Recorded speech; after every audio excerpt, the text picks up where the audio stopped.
आपण साध्या आणि सोप्या पद्धतीची वाटाणा बटाटा फ्लावर मिक्स भाजी बनवणार आहोत. चला तर मग रेसिपीला सुरुवात करूया. फ्लावरची भाजी साध्या आणि सोप्या पद्धतीत बघणार आहोत. इथे मी 4 छोट्या आकाराचे बटाटे घेतले, थोडेसे वाटाणे आणि एक गड्डा फ्लावरचा घेतलेला आहे. हा फ्लावरचा गड्डा आपण बारीक चिरून घ्यायचा आहे. अशा पद्धतीने फ्लावर बारीक चिरून घ्यायचा आहे व बटाटे देखील बारीक चिरून घ्यायचे आहे. हे सर्व जिन्नस आपण धुवून भाजी आपण धुवून घेतल्यानंतर इथे मी अर्धा तांब्या कढईमध्ये पाणी उकळायला ठेवलं होतं. यामध्ये हा फ्लावर आणि बटाटा टाकून चांगल्या प्रकारे शिजवून घ्यायचा आहे. अशा पद्धतीने फ्लावर, बटाटा, वाटाणा चांगल्या प्रकारे शिजवून घ्यायचा आहे. इथे मी भाजीला फोडणी देण्यासाठी 2 लाल टोमॅटो घेतले आहे व 4-5 लसणाच्या पाकळ्या घेतलेल्या आहेत. हे दोन्ही एकत्र करून आपल्याला मिक्सरला बारीक करून घ्यायचं आहे.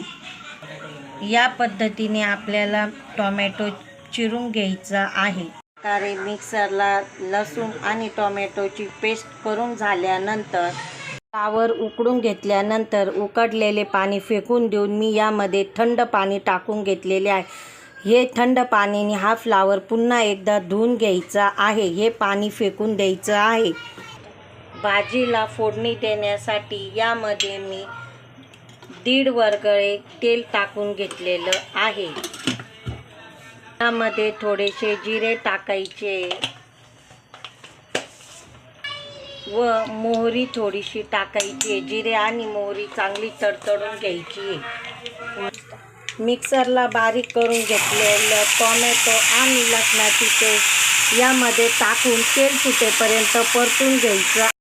या मिश्रणाला चांगलं तेल सुटेपर्यंत परतून झाल्यानंतर यामध्ये आपल्याला चवीनुसार मीठ, थोडीशी हळद व लाल मिरची पावडर टाकायची आहे. अशा प्रकारे टाकून झाल्यानंतर चांगलं परतून घ्यायचं आहे.